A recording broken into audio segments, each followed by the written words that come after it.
श्रीगुरुभ्यो नमः। परमगुरुभ्यो नमः। श्रीमदानन्दतीर्थभगवत्पादाचार्यगुरुभ्यो नमः। वन्दे वन्द्यं विधिभवमहेन्द्रादिवृन्दारकेन्द्रैः व्यक्तं व्याप्तं स्वगुणगणतो देशतः कालतश्च धूतावद्यं सुखचितिमयैः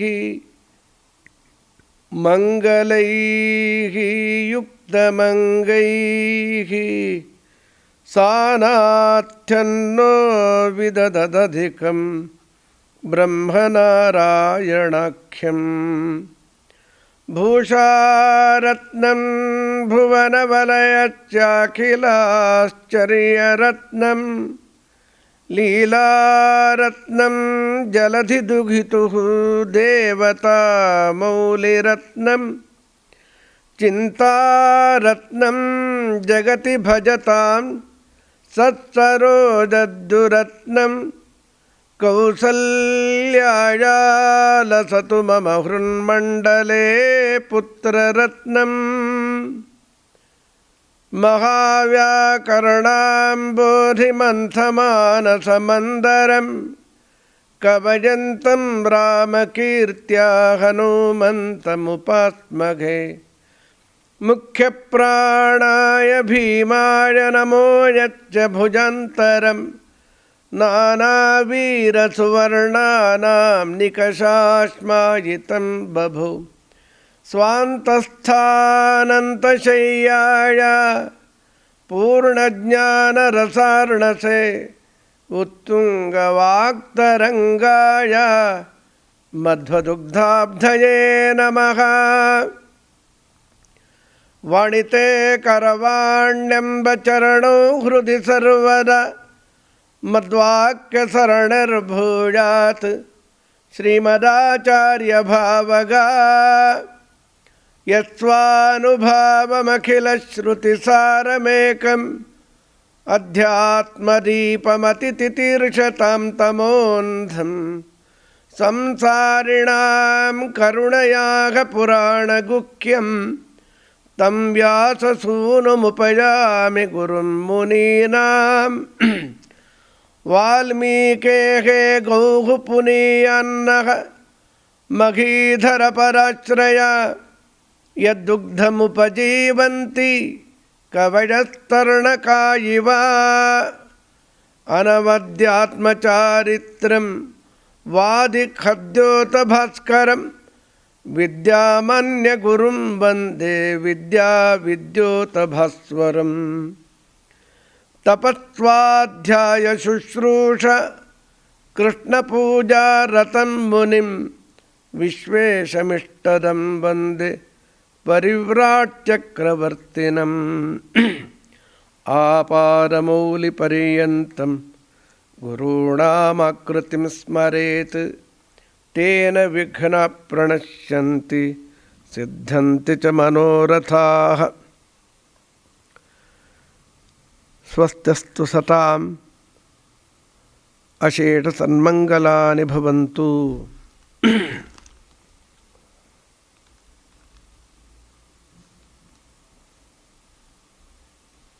विस्तरं विस्तरज्ञोऽसि दिव्यमानुषसम्भवं त्रीन् पथो येन केन स्यात् कथं गंगा त्रिपथगा विश्रुता सरिदुत्तम त्रिषु लोकेषु धर्मज्ञ कर्मभिः कैः समन्विता। ಈ ಅದ್ಭುತವಾದ ವಾಲ್ಮೀಕಿ ರಾಮಾಯಣ 24,000 ಗ್ರಂಥ ಅಂತ ಪ್ರಥಿತವಾಗಿದೆ. 7 ಕಾಂಡ ವಿಸ್ತಾರವಾದ ಇದರಲ್ಲಿ ಮರ್ಯಾದಾ ಪುರುಷೋತ್ತಮ ರಾಮನ ಅವತಾರದಿಂದ ಆರಂಭ ಮಾಡಿಕೊಂಡು ಸಮಗ್ರ ವಿಚಾರವನ್ನು ವಾಲ್ಮೀಕಿ ಋಷಿಗಳು ಬ್ರಹ್ಮದೇವರ ಅನುಗ್ರಹದಿಂದ ಹಣದಿದ್ದಾರೆ. ರಾಮಾದಿವದ್ವರ್ತಿತವ್ಯಂ ನತು ರಾವಣಾದಿವತ್. ರಾಮನ ಕಥೆ ಎಲ್ಲ ಕಾಲಕ್ಕೂ ಪ್ರಸ್ತುತವೇ. ಒಂದು ಜನಾಂಗಕ್ಕೋ ಒಂದು ಕಾಲಕ್ಕೋ ಈ ಎಲ್ಲ ಸೀಮಿತವಾದ ವಿಚಾರವಾಗಿರೋದಿಲ್ಲ.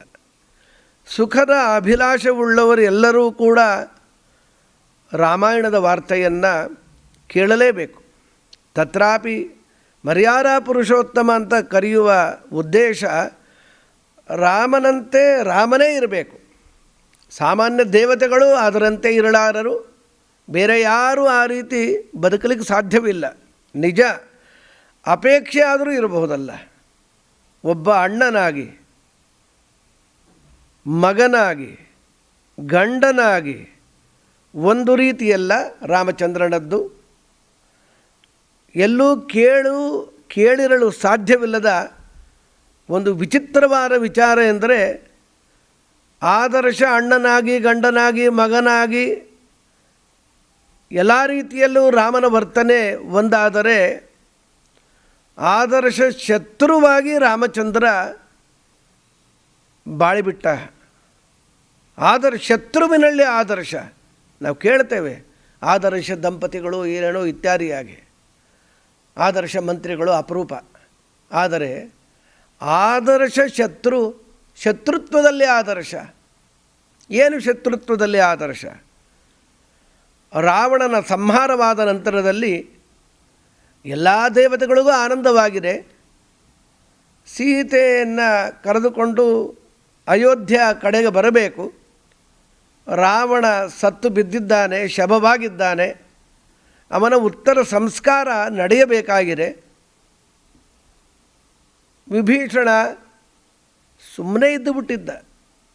ಅವನಿಗೆ ಸಂಸ್ಕಾರ ಮಾಡಬೇಕೋ ಬೇಡೋ ಅನ್ನೋ ವಿಚಾರೇ ತಲೆಯಲ್ಲಿ ಇಲ್ಲ ಅಂತ ತೋರುತ್ತೆ. ಆಗ ರಾಮಚಂದ್ರ ಹೇಳ್ತಾನೆ, ನೋಡು, ನಿಮ್ಮ ಅಣ್ಣನಿಗೆ ಅಂತ್ಯ ಸಂಸ್ಕಾರವನ್ನು ರಾಜೋಚಿತವಾಗಿ ನೀನು ಮಾಡು, ಇದು ನಿನ್ನ ಕರ್ತವ್ಯ ಅಂತ ಹೇಳಿದಾಗ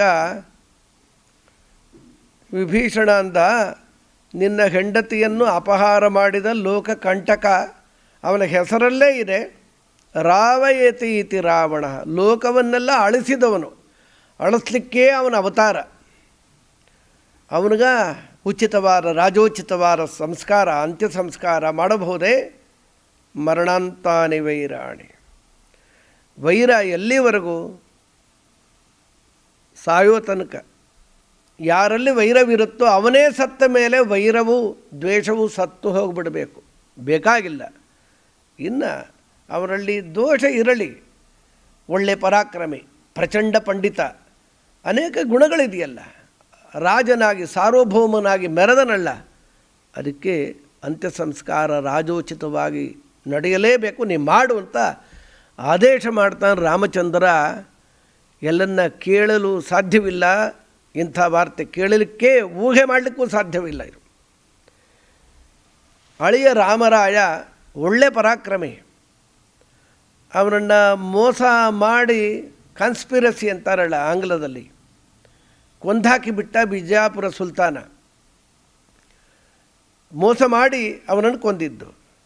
ತನ್ನ ಭಲ್ಲೆಗೆ ಅವನ ತಲೆಯನ್ನು ಚುಚ್ಚಿಕೊಂಡು ಅನೇಕ ಬಾರಿ ಸೋತ ಸೇಡಿನಿಂದ ಬದುಕಿದ್ದಾಗಂತೂ ಏನೂ ಮಾಡಲಿಲ್ಲ, ಮೋಸದಿಂದ ಕೊಂದಾಯ್ತಲ್ಲ ಇವನನ್ನು ಅಂಥೇಳಿ ಆ ತಲೆಯನ್ನು ಬಿಜಾಪುರ ತನಕ ತೆಗೆದುಕೊಂಡು ಹೋಗಿ ಅದನ್ನು ಹೊಲಸು ನೀರಿನಲ್ಲಿ ಬಿಸಾಡಿಬಿಟ್ಟ.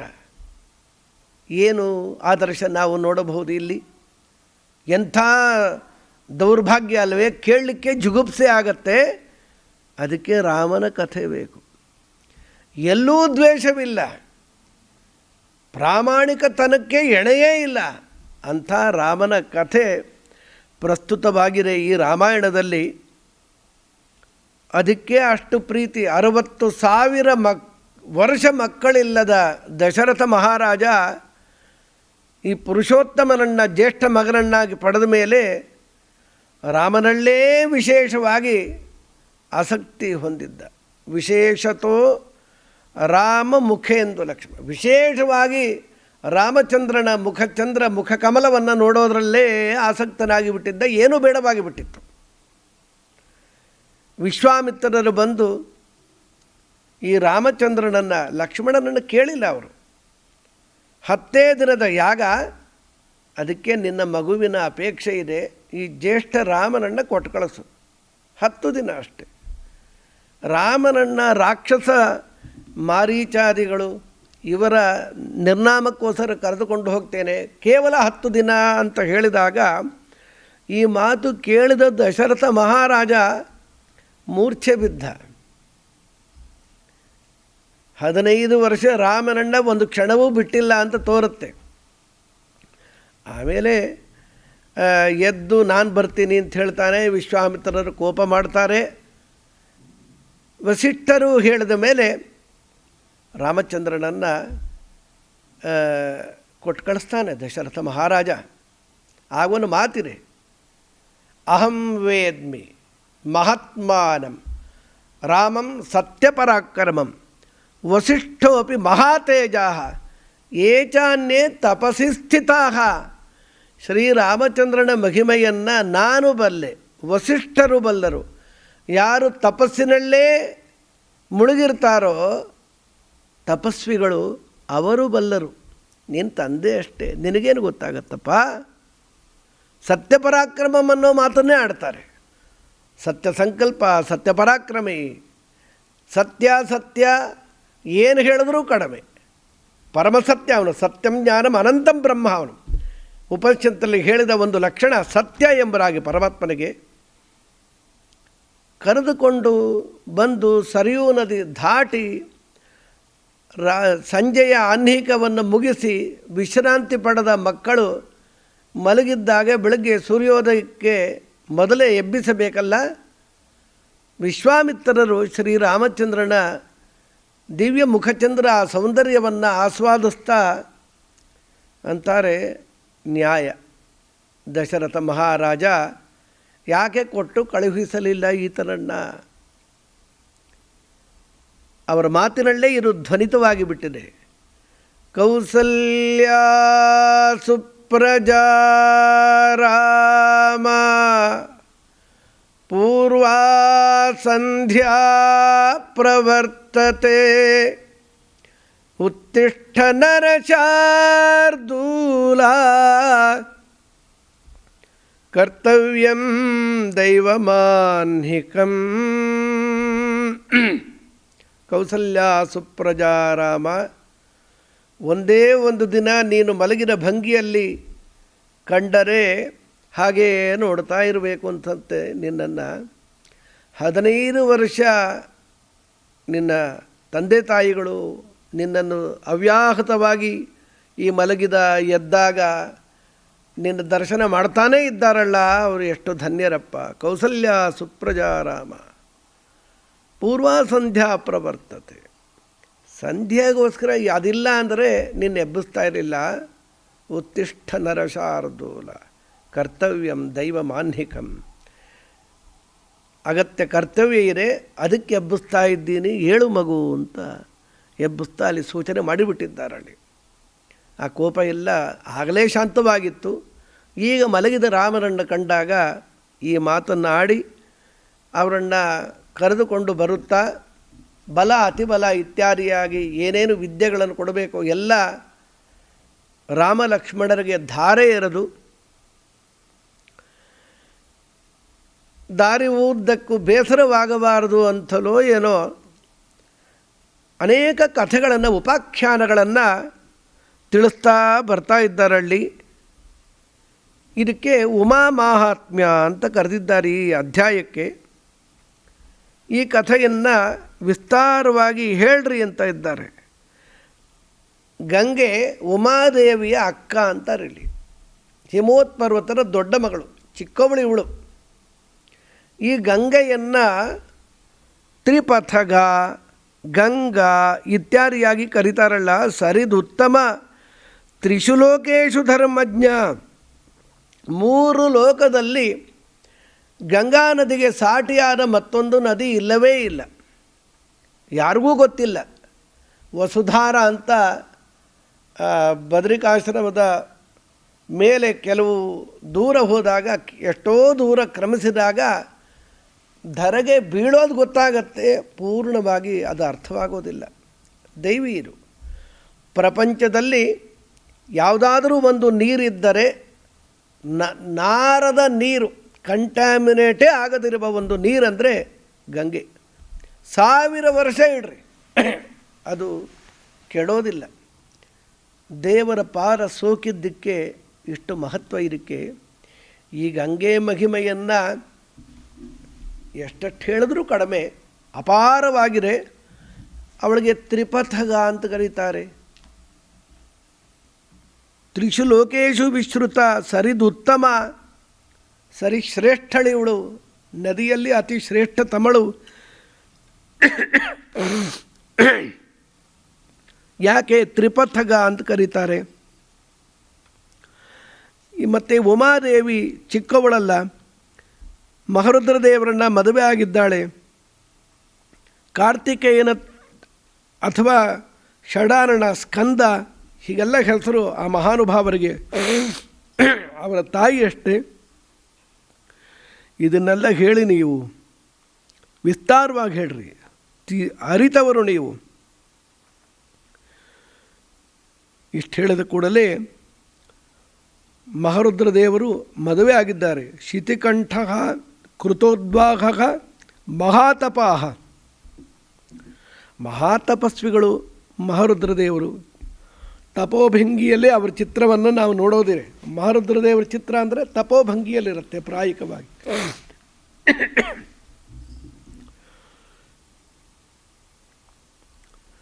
ಮಗು ಬೇಕು ಅಂತ ಅಪೇಕ್ಷೆ ಪಾರ್ವತೀ ದೇವಿಯರಿಗೆ. 100 ವರ್ಷ ದಿವ್ಯಮಾನದಲ್ಲಿ ಅಂತಾರೆ, ಮನುಷ್ಯಮಾನದಲ್ಲಿ 30,000 ವರ್ಷ ಏಕಾಂತದಲ್ಲಿ ಇದ್ದು ಬಿಟ್ಟಿದ್ದಾರೆ. ದೇವತೆಗಳೆಲ್ಲ ವಿಚಾರ ಮಾಡಿದ್ರು, 36,000 ವರ್ಷ ಈ ದಂಪತಿಗಳು ಏಕಾಂತದಲ್ಲಿದ್ದಾರೆ, ಯಾವ ಒಂದು ಮಹಾಭೂತ ಹುಟ್ಟುಬಿಡುತ್ತೋ, ಲೋಕಕ್ಕೆ ಏನು ತೊಂದರೆ ಆಗತ್ತೋ, ಇದನ್ನು ಇಲ್ಲಿಗೆ ಮೊಟಕುಗೊಳಿಸಬೇಕು ಅಂತ ಅಂದುಕೊಂಡರಂತಲ್ಲಿ. ಯದಿಹ ಉತ್ಪದ್ಯತೆ ಭೂತಂ ಕಸ್ತತ್ ಪ್ರತಿಸಹಿಷ್ಯತೆ ಅಭಿಗಮ್ಯ ಸುರಾಸರ್ವೇ ಪರಿಣಿಪತ್ತೇದಮಬ್ರುವನ್. ಯಾರೋ ಮಹಾ ಲೋಕಕಂಟಕವಾದ ಭೂತ ಹುಟ್ಟುಬಿಡ್ಬೋದು ಅಂತ ಅವರ ಅನಿಸಿಕೆ. ದೇವತೆಗಳೆಲ್ಲ ಬಂದು ಮಹರುದ್ರ ದೇವರಿಗೆ ನಮಸ್ಕಾರ ಮಾಡಿ, ಸ್ವಾಮಿನ್ ನಲೋಕಾಧಾರಯಿಷ್ಯಂತಿ ತತ್ರ ತೇಜಸ್ಸುರೋತ್ತಮ ಬ್ರಾಹ್ಮೇಣ ತಪಸಾ ಯುಕ್ತೋ ದೇವ್ಯಾ ಸಹ ತಪಶ್ಚರ. ಗುಣಪರಿಪೂರ್ಣನಾದ ಪರಬ್ರಹ್ಮ ನಾರಾಯಣನನ್ನು ಕುರಿತು ತಪಸ್ಸು ಮಾಡಿರಿ ಹಿಮೋತ್ ಪರ್ವತದಲ್ಲಿ. ಸಾಕು, ಇನ್ನು ಏಕಾಂತದಲ್ಲಿದ್ದಿದ್ದು ನಿಮ್ಮ ತೇಜಸ್ಸನ್ನು ಅಗ್ನಿಯಲ್ಲೇ ಸೇರಿಸಿಬಿಡ್ರಿ ಅಂತ ಪ್ರಾರ್ಥನೆ ಮಾಡಿದ್ದಾರೆ ಎಲ್ಲರೂ ಕೂಡ. ಬಾಢಮಿತ್ಯಬ್ರವೀ ಸರ್ವಾನ್. ರುದ್ರದೇವರು ವೈರಾಗ್ಯಕ್ಕೆ ಅಭಿಮಾನಿಗಳು, ಹೇಳಿ ಕೇಳಿ ಹಾಗೇ ಆಗಲಿ ಅಂಥೇಳಿ ಆ ತೇಜಸ್ಸನ್ನು ಅಗ್ನಿಯಲ್ಲಿ ಸೇರಿಸಿ, ಅಗ್ನಿದೇವರಿಗೂ ಅಪ್ಪಣೆ ಮಾಡಿದ್ದಾರೆ ಎಲ್ಲರೂ ಕೂಡ. ಅದರಂತೆ ಅಗ್ನಿದೇವರು ಆ ತೇಜಸ್ಸನ್ನು ಧಾರಣೆ ಮಾಡಿಬಿಟ್ರಂತಲ್ಲಿ. ಈ ತೇಜಸ್ಸನ್ನು ಅಗ್ನಿದೇವರು ಧಾರಣೆ ಮಾಡಲಿಕ್ಕಾಗತ್ತಾ? ಅಗ್ನಿಗೆ ಎಷ್ಟು 100,000 ಪಟ್ಟು ಹೆಚ್ಚಿನ ತೇಜಸ್ಸದು, ಅವರಿಗೂ ಆಗಲಿಲ್ಲ. ಆ ಅರಣ್ಯಗಳೆಲ್ಲ ಬಂಗಾರಮಯವಾಗಿ ಬಿಡ್ತಂತೆ. ಮಹರುದ್ರ ದೇವರ ತೇಜಸ್ಸು ವ್ಯಾಪ್ತವಾಗಿ ಇಲ್ಲಿ ಅದು ಕಡೆಗೆ ಶರಸ್ತಂಭದಲ್ಲಿ ಬಿದ್ದು, ಗಂಗೆಯಲ್ಲಿ ಬಿದ್ದು, ಕೃತಿಕ ಅಭಿಮಾನಿ ದೇವತೆಗಳು ಅದು ಶಿಶುರೂಪವನ್ನು ತಾಳಿದೆ. ಆ ತೇಜಸ್ಸು ಗಂಗೆಗೂ ಆಗಲಿಲ್ಲ ಧಾರಣೆ ಮಾಡಲಿಕ್ಕೆ. ಕಡೆಗೆ ಶರಸ್ತಂಭದಲ್ಲಿ ಬಿದ್ದಂತೆ. ಶರವಣ ಅಂತ ಕರೆಯೋದೇ ಅದಕ್ಕೆ. ಶರಸ್ತಂಭ ಅಂದರೆ ದರ್ಭೆಗಳು ಇದರ ಮಹಾಮನಚು. ಅದು ಅತಿ ಸುಂದರವಾದ ಮಗು. ಕೃತಿಕ ಅಭಿಮಾನಿ ದೇವತೆಗಳು 6 ಮಂದಿ ಇದ್ದಾರೆ. ಆ ದೇವತೆಗಳು ಸ್ತನ್ಯವನ್ನು ಕೊಟ್ಟಿದ್ದಾರಂತೆ. ಅವರು 6 ಆದ್ದರಿಂದ 6 ಮುಖವನ್ನು ತಾಳಿ ಈ ಷಡಾನನ ಆ ಎದೆ ಹಾಲನ್ನು ಸ್ವೀಕಾರ ಮಾಡಿದ್ದಕ್ಕೋಸ್ಕರ ಷಣ್ಮುಖ ಎಂಬುದಾಗಿ ಹೆಸರು ಬಂದರೆ ಷಡಾನನ ಇತ್ಯಾದಿಯಾಗಿ. ಸ್ಕನ್ನವಾದ್ದರಿಂದ ಸ್ಕಂದ ಅಂತಲೂ ಕೂಡ. ಎಲ್ಲ ನಿಜ. ಪಾರ್ವತೀ ದೇವಿಗೆ ಮಾತ್ರ ಬಹಳ ಸಿಟ್ಟು ಬಂದು ಹೋಗಿದೆ. ಎಷ್ಟು ಸ್ವಾರ್ಥಿಗಳು ನೀವು, ಇಂಥ ಕೆಲಸ ಮಾಡಿದ್ದೀರಿ. ಅಪತ್ಯಂ ಸ್ವೇಷು ದಾರೇಷು ನೋತ್ಪಾದಯಿತು ಮರ್ಹತ ಅದ್ಯ ಪ್ರಭೃತಿ ಯುಷ್ಮಾಕಂ ಅಪ್ರಜಾ ಸಂತು ಪತ್ನಯ. ಅಪತ್ಯಂ ಸ್ವೇಷು ದಾರೇಷು, ನಿಮ್ಮ ಪತ್ನಿಯರಲ್ಲಿ ಪುತ್ರೋತ್ಪಾದನೆ ಆಗಬಾರದು. ಯುಷ್ಮಾಕಂ ಅಪ್ರಜಾ ಸಂತು ಪತ್ನಯ, ನಿಮ್ಮ ಪತ್ನಿಯರಲ್ಲ ಔರಸ ಪುತ್ರ ಅವರಿಂದ ಹುಟ್ಟುವ ಪ್ರಸಂಗ ಬರಬಾರ್ದು. ದೇವತಾ ಸ್ತ್ರೀಯರಿಗೆ ಇನ್ನು ಮುಂದೆ ಮಕ್ಕಳಾಗಬಾರ್ದು ಅಂತ ಶಾಪ ಕೊಟ್ಟುಬಿಟ್ಟಿಯಾಳಲ್ಲಿ. ನಚ ಪುತ್ರಕೃತ ಪ್ರೀತಿಂ ಸಕ್ರೋಧಾತ್. ನೋಡಿ, ಮಕ್ಕಳಿಂದ ಏನೇನು ಆನಂದ ಅನುಭವಿಸಬೇಕು ತಾಯಿಯರು, ನಿಮ್ಗೆ ಆಗೋರು ಬೇಡ ನಿಮ್ಮ ಪತ್ನಿಯರಿಗೆ ಅಂತ ಶಾಪ ಕೊಟ್ಬಿಟ್ಟಿಯಾರಲ್ಲಿ. ಈ ರೀತಿಯಲ್ಲಿ ಉಮಾದೇವಿಯರ ಶಾಪವಂತೆ. ದೇವತಾ ಪತ್ನಿಯರು ಗರ್ಭಧಾರಣೆ ಮಾಡಿ ಮಕ್ಕಳು ಹುಟ್ಟಿದ್ದು ಇದೆಲ್ಲ ಇಲ್ಲ, ನಾವು ಕಾಣಿಸೋದಿಲ್ಲ. ಕಾರಣ ಇದೇ ಅಲ್ಲಿ. ತಪ್ಯಮಾನೆ ತಪೋ ದೇವೇ ದೇವಾ ಸರ್ಷಿ ಗಣಾಃ ಪುರ ಸೇನಾಪತಿಮಭಿಪ್ಸಂತಹ ಪಿತಾಮಹಮುಪಾಗಮನ್ ತಥೋಬ್ಬುರ್ವನ್ ಸುರಾಃ ಸರ್ವೇ ಭಗವಂತಂ ಪಿತಾಮಹಂ ಪ್ರಣಿಪತ್ಯ ಸುರಾಃ ಸರ್ವೇ ಸೇಂದ್ರಾಃ ಸಾಗ್ನಿ ಪುರೋಗಮಾಃ. ದೇವತೆಗಳಿಗೆ ಒಳ್ಳೆ ಸಮರ್ಥನಾದ ಸೇನಾಧಿಪತಿ ಬೇಕಾಗಿದ್ದಾನೆ, ನಮಗೆ ಸೂಚನೆ ಕೊಡಿ, ಅನುಗ್ರಹ ಮಾಡಬೇಕು ಅಂತ ಚತುರ್ಮುಖ ಬ್ರಹ್ಮದೇವರನ್ನ ಪ್ರಾರ್ಥನೆ ಮಾಡಿದ್ದಾರಲ್ಲಿ. ಏನ ಸೇನಾಪತಿರ್ದೇವ ದತ್ತೋ ಭಗವತಾ ಪುರ ಸ ತಪಃ ಪರಮಾಸ್ಥಾಯ ತಪ್ಯತೆ ಸ್ಮ ಸಹೋಮಯ. ಈಗ ಉಮಾದೇವಿ ಒಟ್ಟಿಗೆ ಮಹಾರುದ್ರ ದೇವರು ತಪಸ್ಸು ಮಾಡ್ತಾ ಇದ್ದಾರೆ. ಈ ಮಹಾರುದ್ರ ದೇವರ ಮಗ ಈಗೇನು ಅವತಾರ ಮಾಡಬೇಕಾಗಿದೆ, ಅವತಾರ ಆಗಿದೆ ಅಂತ ಅಂದ್ಬಿಡ್ತಾರೆ. ಇಲ್ಲಿ ಸೂಕ್ಷ್ಮವಾಗಿ ಹೇಳಿದ್ದು, ಷಣ್ಮುಖ ಸೇನಾಧಿಪತಿ, ಮುಂದೆ ದೇವತೆಗಳ ಸೇನಾಧಿಪತಿ. ಅದಕ್ಕೆ ಮೊದಲು ಮಹಾರುದ್ರ ದೇವರು ಆ ಸ್ಥಾನದಲ್ಲಿದ್ದರು. ಈಗ ನೋಡಿದ್ರೆ ತಪಸ್ಸು ಮಾಡ್ತಾ ಇದ್ದಾರಲ್ಲ. ಆಯಿತು, ಅವರನ್ನೇ ಹೋಗಿ ಪ್ರಾರ್ಥನೆ ಮಾಡಿ ಸಂವಿರಸ್ವ. ಮತ್ತೆ ದೇವತೆಗಳು ಎಲ್ಲ ಹೋಗಿ ಮಹಾರುದ್ರ ದೇವರಿಗೆ ಮೊರೆ ಹೊಕ್ಕಿದ್ದಾರಂತೆ. ಹಿಂದೆ ತಿಳಿಸಿದ ಹಾಗೆ ಈ ಕಾರ್ತಿಕೇಯನ ಜನ್ಮವಾಗಿದೆಯಂತಲ್ಲಿ. ಆ ರುದ್ರದೇವರ ತೇಜಸ್ಸು ಎಲ್ಲ ಕಡೆ ಹರಡಿ ಹೋಗಿದೆ. ಭೂಮಿಯಲ್ಲೆಲ್ಲ ಪಸರಿಸಿ ಬಿಟ್ಟಾಗ ಅದು ಬಂಗಾರ, ಬೆಳ್ಳಿ, ತಾಮ್ರ, ಕಬ್ಬಣ, ಅದರಲ್ಲಿ ಕಾಲುಷ್ಯವೇ ಸೀಸ ಅಂತಾರಲ್ಲಿ. ಮಹಾರುದ್ರ ದೇವರ ತಾಮ್ರಂ ಕಾರ್ಷ್ಣಾಯ ಸಂಚೈವ ಮಲಂ ತಸ್ವಭಾವಾತ್ ತತ್ರ ಸೀಸಕಮೇವ ಚ ತ್ರಪು ಸೀಸಕಮೇವ ಚ. ಸೀಸ ಬಂಗಾರ, ಅದರ ಸಾಕ್ಷಾತ್ ಮಹಾರುದ್ರ ದೇವರ ಆ ತೇಜಸ್ಸಿನ ಮುಖ್ಯ ಸಾರ ಬಂಗಾರ, ಆಮೇಲೆ ಬೆಳ್ಳಿ, ಆಮೇಲೆ ತಾಮ್ರ ಇತ್ಯಾದಿಗಳೆಲ್ಲ ಏನೇನೋ ಸೇರಿಸಿ ಹಿತ್ತಾಳೆ ಎಲ್ಲ ಪ್ಯೂರ್ ಆಗಿರೋದು ಇದಲ್ಲ. ಅದು ಅತಿಯಾದ ಈ ಕರಟು ಭಾಗ ಅಂತ ನೋಡಿ, ಗಸಿ ಇದ್ದಾಗೆ ಈ ಸೀಸ ಎಲ್ಲ ಬಂದಿದೆಯಂತಲ್ಲಿ. ಕಾಂಚನೆ ಧರಣೀಂ ಪ್ರಾಪ್ತಂ. ಈ ಬಂಗಾರ ಎಲ್ಲೆಲ್ಲೂ ತುಂಬಿ ಹೋಗಿದೆಯಂತಲ್ಲಿ. ಬೆಳ್ಳಿ ಕೆಲವೊಂದು ಕಡೆ, ಬಂಗಾರ ಕೆಲವೊಂದು ಕಡೆ. ತಾಮ್ರಗಳು. ಇನ್ನು ಕಬ್ಬಿಣ ಅಂತೂ ಬೇಕಾದಷ್ಟು ಬಳ್ಳಾರಿಗೆ ಹೋದ್ರೆ ಸಿಗತ್ತಲ್ಲಿ, ಕಬ್ಬಿಣವೇ ತುಂಬೋಗಿದೆ ಅಲ್ಲಿ. ಅಂತೂ ಈ ಕುಮಾರ ಅವತಾರ ಮಾಡಿದಾರಲ್ಲ, ಆ ಸಾರಭೂತವಾಗಿ ಬಂಗಾರಕ್ಕಿಂತ ಶ್ರೇಷ್ಠ ಅನ್ನಬೇಕು. ಮಗನೇ ಆಗಿದ್ದಾನಡ, ಮಹಾರುದ್ರದೇವರ ಮಗು. ದೇವತೆಗಳ ಸೇನಾಧಿಪತಿಯಾಗಿ ಅಪಾರವಾದ ಕೆಲಸವನ್ನು ಮಹಾನುಭಾವ ಮಾಡಿ, ಕಾರ್ತಿಕೇಯ ಅಂತ ಕೃತ್ತಿಕಾ ನಕ್ಷತ್ರಗಳಿಂದ ಕ್ಷೀರಪಾನ ಮಾಡಿದ್ದಕ್ಕೆ ಕಾರ್ತಿಕೇಯ ಅಂತ ಕೂಡ ಕರೆದಿದ್ದಾರಲ್ಲಿ. ಪ್ರಾದುರ್ಭೂತಂ ತತಕ್ಷೀರಂ ಕೃತ್ತಿಕಾಯಾಮನುತ್ತಮಂ ಅಭ್ಯಸಿಂಚ ಸುರಗಣಾಃ ಸಮೇತ್ಯ ಪುರೋಗಮಾಃ ಏಷತೆ ರಾಮಗಂಗಾಯಾಃ ವಿಸ್ತರೋ ಅಭಿಹಿತೋ ಮಯಾ ಕುಮಾರ ಸಂಭವಶ್ಚೈವ ಧನ್ಯಃ ಪುಣ್ಯಃ ತಥೈವ ಚ.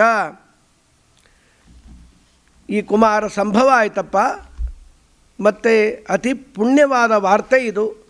ಇದನ್ನು ಕೇಳೋದು ಅಂದರೆ ಭಾಗ್ಯವೇ ಸರಿ. ತಾಂ ಕಥಾಂ ಕೌಶಿಕೋ ರಾಮೇ ನಿವೇದ್ಯ ಮಧುರಾಕ್ಷರಾಂ ಪುನರೇವ ಅಪರಂ ವಾಕ್ಯಂ ಕಾಕುಸ್ತಮಿರಂ ಅಬ್ರವೀತ್. ಇದನ್ನು ಸೂಕ್ಷ್ಮವಾಗಿ ಹೇಳಿದ ಮೇಲೆ, ನೋಡು, ನಿಮಗೆ ಪ್ರಾಚೀನ ಅಯೋಧ್ಯಾಧಿಪತಿ ಮಹಾಶೂರ, ಅವನ ಹೆಸರು ಸಗರ ಅಂತ.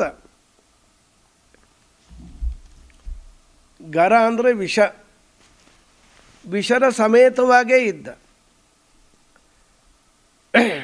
ಅವರವರ ಅನುಗ್ರಹದಿಂದ ವಿಷ ಇದ್ದರೂ ಕೂಡ ಸಾಯಲಿಲ್ಲ ಈ ಮಗು. ಗರ್ಭದಲ್ಲೇ ವಿಷ ಹಾಕಿಬಿಟ್ಟಿದ್ರಂತೆ ಶತ್ರುಗಳೆಲ್ಲ ಸೇರಿ ಆ ಪತ್ನಿಗೆ. ಒಳ್ಳೆಯ ಪರಾಕ್ರಮಿ ಮಹಾನುಭಾವ. ಇಬ್ಬರು ಪತ್ನಿಯರು ಸಗರ ಮಹಾರಾಜನಿಗೆ. ವಿದರ್ಭ ದೇಶದ ರಾಜನ ಮಗಳು ಕೇಶಿನಿ ಅಂತ ದೊಡ್ಡವಳು, ಧರ್ಮಿಷ್ಠ ಸತ್ಯವಾದಿನಿ. ಅರಿಷ್ಟನೇಮಿಯ ಮಗಳು ಪ್ರಚಂಡ ರೂಪಸಿ, ಅವಳು ಸುಮತಿ ಅಂತ. ದ್ವಿತೀಯ ಸಗರಸ್ಯ ಆಸೀತ್ ಪತ್ನಿ. ಈ ಅರಿಷ್ಟನೇಮಿ ಅಂತ ಹೇಳಿದ್ರೆ ಬೇರೆ ಯಾರೋ ಅಲ್ಲ, ಕಶ್ಯಪರ ಮಗಳೇ ಅಂತ ತೋರುತ್ತೆ. ಯಾಕೆಂದರೆ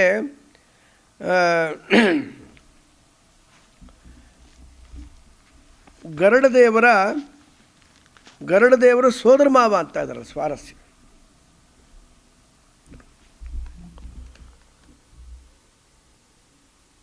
ಈ ಅಂಶುಮಾನ್ ಎಂಬ ಮಗನಿಗೆ ತಾಭ್ಯಾಂ ಸಹ ಇಬ್ಬರು ಒಟ್ಟಿಗೆ ಒಳ್ಳೆಯ ಸತ್ಸಂತಾನವಾಗಬೇಕು ಅಂತ ತೀರ್ಮಾನ ಮಾಡಿ 100 ವರ್ಷ ತಪಸ್ಸು ಮಾಡಿದ್ರಂತಲ್ಲಿ.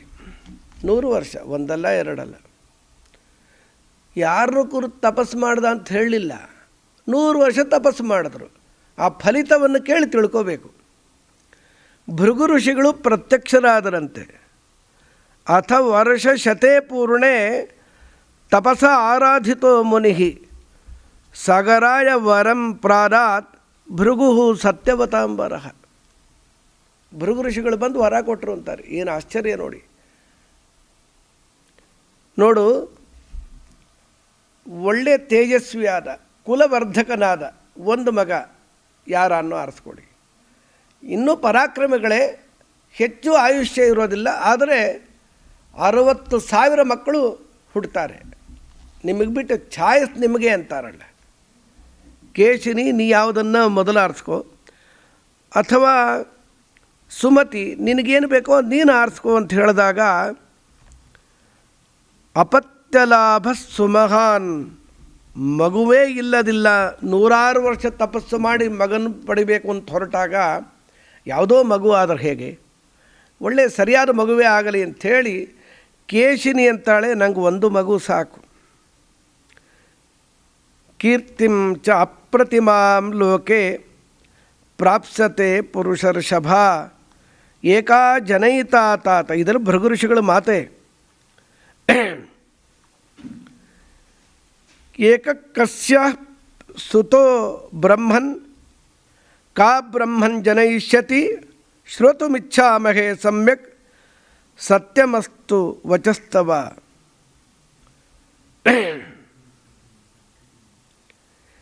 ಏಕೋ ವಂಶಧರ, ವಂಶ ವಿಸ್ತಾರವಾಗತ್ತೆ. 60,000 ಮಕ್ಕಳು ಹುಟ್ಟಿದ್ರೆ ಅವ್ರಿಗೆ ಅನಪತ್ಯರೇ ಆಗಿಬಿಡ್ತಾರೆ, ಅವ್ರು ಸತ್ತೋಗ್ತಾರೆ ಅಂತ ಸೂಚನೆ ಮಾಡಿಬಿಟ್ಟಿದ್ದಾರಲ್ಲಿ. ಆ ಮಾತನ್ನು ಕೇಳಿ ಅದರಂತೆ ಷಷ್ಟಿಪುತ್ರ ಸಹಸ್ರಾಣಿ ಸುಪರ್ಣ ಭಗಿನಿ ತದಾ. 60,000 ಮಕ್ಕಳಾಗೋದಾದರೆ ನನಗೇ ಆಗಲಿ ಅಂತ ಎರಡನೇ ಅವಳು ಸುಮತಿ 60,000 ಮಕ್ಕಳನ್ನು ಪಡೆದಳಂತೆ. ಇನ್ನು ದೊಡ್ಡ ಹೆಂಡತಿ ಕೇಶಿನಿಯಲ್ಲಿ ಒಂದೇ ಮಗು, ಅವನು ವಂಶಧರನಾದವನು ಅಂತಾರೆ. ಆ ಮಗು ಹೆಸರು ಅಸಮಂಜಸ ಅಂತಾರಲ್ಲಿ. ಅಸಮಂಜಸ ಹುಟ್ಟಿದ್ದಾನೆ. ಇವನು ಅಸಮಂಜಸ ಅಂತ ಹೇಳಿದ್ರೆ ಏನು ಅಸಮಂಜಸ? ನಡತೆ ಸರಿಯಾಗಿರಲಿಲ್ಲ ಅಂತಾರೆ. ನಡತೆ ಸರಿಯಾಗಿರಲಿಲ್ಲ ಅಂದರೆ ಕ್ಯಾರೆಕ್ಟರ್ ಇರಲಿಲ್ವ ಅಂತಾನ? ಹಾಗಲ್ಲ. ಆಡುತ್ತಿರುವ ಮಕ್ಕಳುಗಳನ್ನೆಲ್ಲ ಕರ್ಕೊಂಡು ಹೋಗಿ ಸರಿಯೂ ನದಿಯಲ್ಲಿ ಅವನು ಮುಳುಗಿಸ್ಬಿಡ್ತಾ ಇದ್ದ. ಪ್ರಜೆಗಳು ಚಕ್ರವರ್ತಿ ಮಗ ಹೀಗೆ ಮಾಡಿದಾಗ ದಾಕ್ಷಿಣ್ಯದಿಂದ ಅಂತ ಎಷ್ಟು ದಿನ ಸಹಿಸಿಕೊಳ್ತಾರೆ? ಹೀಗಾಗ್ತಾ ಇದೆ ರಾಜ. ದೇಶದಿಂದ ಬಹಿಷ್ಕಾರ ಹಾಕಿಬಿಟ್ಟ ರಾಜ, ಸಗರ ಮಹಾರಾಜ. ಇರಬೇಡ, ಹೋಗು ಅಂತ. ಇಲ್ಲಿ ಇಷ್ಟೇ ಹೇಳುತ್ತೆ ರಾಮಾಯಣ. ಇವನು ಮಹಾಯೋಗಿ. ಅಸಮಂಜಸ, ಮೇಲ್ನೋಟಕ್ಕೆ ಅಸಮಂಜಸ, ಅಸಾಮಂಜಸ್ಯ ಸರಿ ಇರಲಿಲ್ಲ ಅಂತ ತೋರುತ್ತೆ. ಆದರೆ ಅವನು ಸಾಮಾನ್ಯನಲ್ಲ. ಈ ಪುಣ್ಯಾತ್ಮ ಎಷ್ಟು ಮಕ್ಕಳನ್ನು ಸರಿಯೂ ನದಿಯಲ್ಲಿ ಮುಳುಗಿಸಿದ್ನೋ ಆ ಮಕ್ಕಳುಗಳನ್ನೆಲ್ಲ ಕೊಟ್ಟು ಅವನಿಗೊಂದು ಮಗು ಬೇರೆ ಆಗಿತ್ತು, ಮದುವೆ ಆಗಿತ್ತು. ಅಂಶುಮಾನ್ ಅಂತ ಈ ಅಸಮಂಜಸನ ಮಗ ತೆರಳಿಬಿಟ್ಟ ತಪಸ್ಸಿಗೆ. ಆಮೇಲೆ ಅಳ್ತಾನೆ ಸಗರ ಮಹಾರಾಜ, ಒಳ್ಳೆ ಯೋಗಿ ಇವನು, ನಾನು ಅರ್ಥ ಮಾಡಿಕೊಳ್ಳಲಿಲ್ಲವೇ ಅಂತ. ಅಂತೂ ಈ ರಾಮಾಯಣ ಅಷ್ಟೇ ಹೇಳುತ್ತೆ. ಆ ಮಕ್ಕಳನ್ನು ತಂದುಕೊಟ್ಟ ವಾರ್ತೆಯನ್ನು ಇಲ್ಲಿ ತಿಳಿಸ್ತಾ ಇಲ್ಲ. ಭಾಗವತ ನವಸ್ಕಂದದಲ್ಲಿ ಈ ಪುಣ್ಯಾತ್ಮನ ಮಹಿಮೆ ಸ್ಪಷ್ಟವಾಗಿ ನಿರೂಪಣೆ ಮಾಡಿದ್ದಾರಲ್ಲಿ. ಅವನಿಗೆ ರಾಜ್ಯ ಬೇಕಾಗಿರಲಿಲ್ಲ. ಸರಿಯಾಗಿದ್ದು ಬಿಟ್ಟರೆ ಮದುವೆ ಆಗಿರೋ ಮಕ್ಕಳಾಗಿದೆ, ನಾನೇ ರಾಜ್ಯವನ್ನು ನೋಡಿಕೊಳ್ಳಬೇಕಾಗತ್ತೆ ಮುಂದೆ ಅಂತ ವೈರಾಗ್ಯ ಅವನಿಗೆ ಬೇಡ ಅಂತ ಈ ಕೆಲಸ ಮಾಡಿದ್ದು. ಈ 60,000 ಮಂದಿ ಪ್ರಚಂಡ ಪರಾಕ್ರಮಿಗಳು ಸುಮತಿಯಲ್ಲಿ ಅವತಾರ ಮಾಡಿದವರು. ಗರುಡದೇವರ ತಂಗಿ ಮಕ್ಕಳು ಅಂತ ಹೇಳ್ತಾರೆ. ಸುಮತಿ ಅಂತ ಹೇಳಿದ್ರೆ ಅರಿಷ್ಟಾನೇಮಿಂದ್ರ ಕಶ್ಯಪರೇ. ಈ ಪುಣ್ಯಾತ್ಮನಿಗೆ ಯಾಗ ಮಾಡಬೇಕು ಅಂತ ಅನ್ನಿಸ್ತು. ಸಗರ ಮಹಾರಾಜ ದೊಡ್ಡ ಅಶ್ವಮೇಧ ಯಾಗವನ್ನು ಪ್ರಾರಂಭ ಮಾಡಿದ್ದಾನಲ್ಲಿ. ಆ ಮೇಧ್ಯಾಶ್ವ ಅಂತ ಕರೀತಾರಲ್ಲ, ಯಾವ ಕುದುರೆಗೆ ಅಶ್ವಮೇಧ ಯಾಗದಲ್ಲಿ ಪಶುತ್ವೇನ ನಿಯೋಗ ಮಾಡಿದ್ದರೋ ಅದನ್ನು ದೊಡ್ಡ ರಾಕ್ಷಸ ರೂಪದಿಂದ ಅಪಹಾರ ಮಾಡಿಕೊಂಡು ಹೋಗಿಬಿಟ್ರು ಇಂದ್ರದೇವರೇ. ಆ ಋತ್ವಿಜರೆಲ್ಲ ಹೇಳಿದ್ದಾರೆ, ಕುದುರೆ ಹೋಗಿಬಿಟ್ಟಿದೆ, ಹರ್ತಾರಂ ಬ್ರೂಹಿ ಕಾಕುಸ್ತ, ಯಜ್ಞ ಛಿದ್ರವಾಗಬಾರದು, ಏನಾದರೂ ಮಾಡಿ ಆ ಕುದುರೆಯನ್ನು ತೆಗೆದುಕೊಂಡು ಬಾ ಅಂತ ಋತ್ವಿಜರೆಲ್ಲ ತಿಳಿಸಿದ್ದಾರೆ. ನಾನು ದೀಕ್ಷಿತನಾಗಿದ್ದೇನೆ, ಕುದುರೆ ತರೋರು ಯಾರು ಎಂಬುದಾಗಿ 60,000 ಮಕ್ಕಳುಗಳಿಗೆ ಸಗರ ಮಹಾರಾಜ ತಿಳಿಸಿದ. ನೀವೇ ಈ ಕೆಲಸವನ್ನು ಮಾಡಬೇಕು, ಹೋಗಿರಿ. ಎಲ್ಲೂ ಭೂಮಿಯಲ್ಲಿ ಸಿಗಲಿಲ್ಲ ಅಂದರೆ ಮುಂದೆ ವಿಚಾರ ಮಾಡೋಣ ಅಂತ ಹೇಳಿದಾಗ 60,000 ಪ್ರಚಂಡ ಪರಾಕ್ರಮಿಗಳು ಏನು ಮಾಡಿದ್ರು ಕುದುರೆ ಜಾಡು ಸಿಗದೇ ಇದ್ದಾಗ ಭೂಮಿನ ತೋಡಿ ಎಂದರು. ಅವರು ಒಂದು ವ್ಯವಸ್ಥೆ ಮಾಡಿಕೊಂಡು ಅಷ್ಟೂ 1000 ಮಂದಿ ಮಕ್ಕಳುಗಳು ತೋಡಿದ್ದಾರಂತೆ ಭೂಮಿಯನ್ನು. ಬೇರೆ ಬೇರೆ ಬೇರೆ ಬೇರೆ ದಿಕ್ಕಿನಲ್ಲಿ ಆ ಕುದುರೆಯನ್ನು ಹುಡುಕಿಕೊಂಡು ಬರಬೇಕು, ಯಾಗ ನಿಲ್ಲಬಾರದು ಅನ್ನೋ ಉದ್ದೇಶದಿಂದ ಅವರು ಏನೇನು ಪ್ರಯತ್ನ ಪಟ್ಟಿದ್ದಾರಲ್ಲಿ. ಅದು ಏನದು ಎಲ್ಲರಿಗೂ ಭಯವಾಗಿ ಬಿಟ್ಟಿದೆ. ಭೂಮಿಯನ್ನು ತೋಡೋದು ಅಂದರೆ ಒಂದು ಬಾವಿ ತೋಡಲಿಕ್ಕೆ ಆಗೋದಿಲ್ಲ. ಒಂದು ಚಿಕ್ಕ ರಿಪೇರಿ ಬಂದರೆ ಕಷ್ಟವಾಗಿಬಿಡುತ್ತೆ ಆ ಅಸಮರ್ಥರಾದ ಮನುಷ್ಯರಿಗೆ. ಇವರು ತೋಡೋದು ಅಂದರೆ ಯೋಜನೆಗಳಗಟ್ಟಲೆ ತೋಡಿದುಕೊಂಡೇ ಹೋಗಿಬಿಟ್ಟಿದ್ದಾರಲ್ಲಿ. ದೇವತೆಗಳೆಲ್ಲ ಹೋಗಿ ಚತುರ್ಮುಖ ಬ್ರಹ್ಮದೇವರ ಬಳಿಯಲ್ಲಿ ಅನರ್ಥವಾಗಿ ಬಿಟ್ಟಿದೆ, ಭೂಮಿಯನ್ನು ತೋಡಿಬಿಡ್ತಾ ಇದ್ದಾರೆ. 60,000 ಮಹಾಪರಾಕ್ರಮಿಗಳು ಇವರೆಲ್ಲರೂ ಕೂಡ 60,000 ಮಂದಿ ಇದ್ದಾರೆ. ಏನು ಮಾಡಬೇಕು, ಗತಿ ಏನು, ಹೀಗೆ ತೋಡ್ತಾ ಹೋದರೆ ಅಂದಾಗ ಚತುರ್ಮುಖ ಬ್ರಹ್ಮದೇವರಂತಾರೆ, ಅವ್ರಿಗೆ ಆಯುಷ್ಯ ಇಲ್ಲ, ಏನೂ ಮಾಡಲಿಕ್ಕೆ ಬರೋದಿಲ್ಲ. ಕಾಪಿಲಂ ರೂಪಮಾಸ್ಥಾಯ ಧಾರಯತ್ಯನಿಶಂ ಧರಾಂ ತಸ್ಯ ಕ್ರೋಧಾಗ್ನಿನಾ ದಗ್ಧಾಃ ಭವಿಷ್ಯಂತಿ ನೃಪಾತ್ಮಜಾಃ. ಕಪಿಲನಾಮಕ ಪರಮಾತ್ಮ ಈಶಾನ್ಯ ದಿಕ್ಕಿನಲ್ಲಿ ತಪೋರೂಪದಿಂದ ಕೂತಿದ್ದಾನೆ. ಪರಮಾತ್ಮ ಅವನು ಧರಣೀಪತಿ ಭೂಪತಿ ಅವನೇ. ಅವನು ಇವನ್ನೆಲ್ಲ ಸುಟ್ಟಾಕಿ ಬಿಡ್ತಾನೆ ತನ್ನ ನೇತ್ರಾಗ್ನಿಯಿಂದ. ಚಿಂತೆ ಮಾಡಬೇಡ್ರಿ ಅಂತ ಚತುರ್ಮುಖ ಬ್ರಹ್ಮದೇವರು ದೇವತೆಗಳಿಗೆಲ್ಲ ತಿಳಿಸಿದ್ದಾರೆ. ಇವರು ತೋಡ್ತಾ ಇದ್ದಾರಲ್ಲಿ.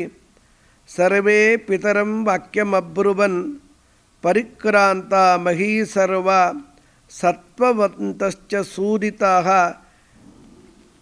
ಎಷ್ಟೋ ಪ್ರಾಣಿಗಳ ಸಂಹಾರವಾಯಿತು.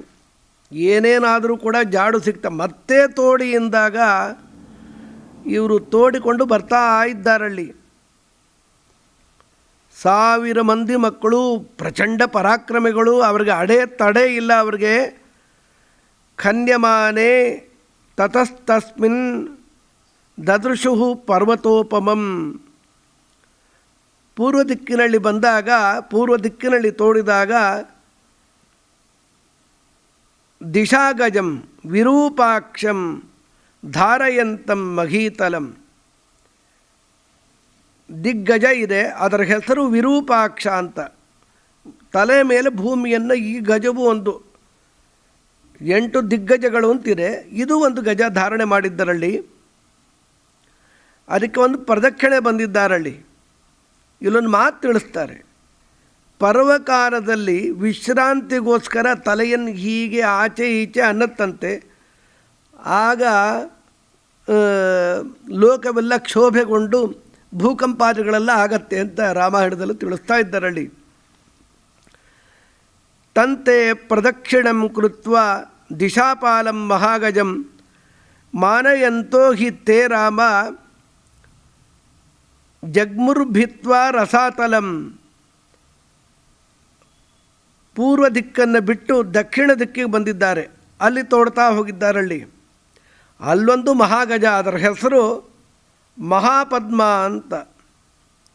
ಅದಕ್ಕೂ ನಮಸ್ಕಾರ ಮಾಡಿ ಶಿರಸಾಧಾರಯಂತಂ ಗಾಂ ವಿಸ್ಮಯಂ.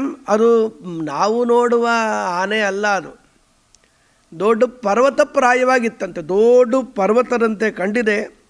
ಅದಕ್ಕೆ ಪ್ರದಕ್ಷಿಣೆ ಬಂದು ಮುಂದೆ ಪಶ್ಚಿಮ ದಿಕ್ಕಿನಲ್ಲಿ ತೋಡಿದ್ದಾರಲ್ಲಿ. ಅಲ್ಲೊಂದು ಆನೆ ಇದೆ ಯಥಾ ಪ್ರಕಾರ, ಅದಕ್ಕೂ ನಮಸ್ಕಾರ ಮಾಡಿದ್ದಾರಲ್ಲಿ. ಇಲ್ಲೂ ಸಿಗ್ತಾ ಇಲ್ಲ. ಕಡೆಗೆ ಈಶಾನ್ಯ ದಿಕ್ಕಿಗೆ ದಿಶಾಗಜಂ ನೋಡಿ ಪ್ರದಕ್ಷಿಣೆ ಮಾಡಿ ಉತ್ತರಸ್ಯಾಂ ರಘುಶ್ರೇಷ್ಠ ದದೃಶು ಹಿಮಪಾಂಡರಂ ಭದ್ರಂ ಭದ್ರೇಣ ವಪುಷ ಧಾರಯಂತಂ. ಕ್ರಮವಾಗಿ ಪೂರ್ವ ದಕ್ಷಿಣ ಪಶ್ಚಿಮ ಉತ್ತರ ದಿಕ್ಕಿನಲ್ಲಿ ಭದ್ರ ಅಂತ ಆನೆಯ ಹೆಸರು, ಅದಕ್ಕೂ ನಮಸ್ಕಾರ ಮಾಡಿ ಅಲ್ಲೂ ಸಿಗದೇ ಇದ್ದಾಗ ಈಶಾನ್ಯ ದಿಕ್ಕಿನಲ್ಲಿ ತೋಡಲಿಕ್ಕೆ ಬಂದರು. ಪ್ರಾಗುತ್ತರಾಂ ಗತ್ವಾ ಸಾಗರಾಹ ಪ್ರಥಿತಾಂ ದಿಶಂ. ಅಲ್ಲಿ ಕುದುರೆ ನೋಡ್ತಾ ಇದ್ದಾರಲ್ಲಿ, ಕುದುರೆ ಕಂಡಿದೆ ಅಲ್ಲಿ. ರೋಷಾರ್ ಅಭ್ಯಖನನ್ ಸರ್ವೇ ಪೃಥಿವೀ ಸಾಗರಾತ್ಮಜಾಹ ಹಯಂಚ ತಸ್ಯ ದೇವಸ್ಯ ಚರಂತಂ. ಅಲ್ಲಿ ಕುದುರೆ ಹುಲ್ಲು ಮೇಯ್ತಾ ಇದೆ ಅಂತಲ್ಲಿ. ಇವನು ಕಳ್ಳ, ಈ ಋಷಿ ಕೆಲಸ ಇದು. ಅಭ್ಯದಾವಂತ ತಿಷ್ಠೇತಿ ಚ ಬ್ರುವನ್ ಅಸ್ಮಾಕಂ ತ್ವಹಿ. ನಮ್ಮ ಕುದುರೆ ಅಪಹಾರ ಮಾಡಿದ್ದು ನೀನು. ದುರ್ಮೇಧಸ್ತ್ವಂ ಹಿ ಸಂಪ್ರಾಪ್ತಾನ್ ವಿದ್ಧಿ ನ ಸಾಗರಾತ್ಮಜಾನ್. ದೇವರನ್ನು ನಿಂದನೆ ಮಾಡಿ ಸಗರರ ಮಕ್ಕಳೆಯ ನಾವು ನಿನಗೊಂದು ಶಾಸನೆ ಮಾಡ್ತೀವಿ ಎಂಬುದಾಗಿ ಧಾವಿಸಿ ಬಂದಾಗ ಪರಮಾತ್ಮನ ಕಣ್ಣಿನಿಂದ ಬಂದ ಬೆಂಕಿ ಹುಂಕಾರ ಮಾಡದ ಅಂತಾರಲ್ಲಿ. ನೇತ್ರಾಗ್ನಿ ಅಂತ ಮತ್ತೊಂದು ಕಡೆ ಇದೆ, ಇಲ್ಲಿ ಮಾತ್ರ ಹುಂಕಾರ ಮಕರೋತ್ತರ. ಆ ಹುಂಕಾರದಿಂದ ಹುಟ್ಟಿದ ಬೆಂಕಿಯಿಂದ ಎಲ್ಲ ಭಸ್ಮೀ ರಾಶಿ ಕೃತ ಸರ್ವೇ ಭಸ್ಮವಾಗಿ ಬಿದ್ದೋಗಿದ್ದಾರಲ್ಲಿ.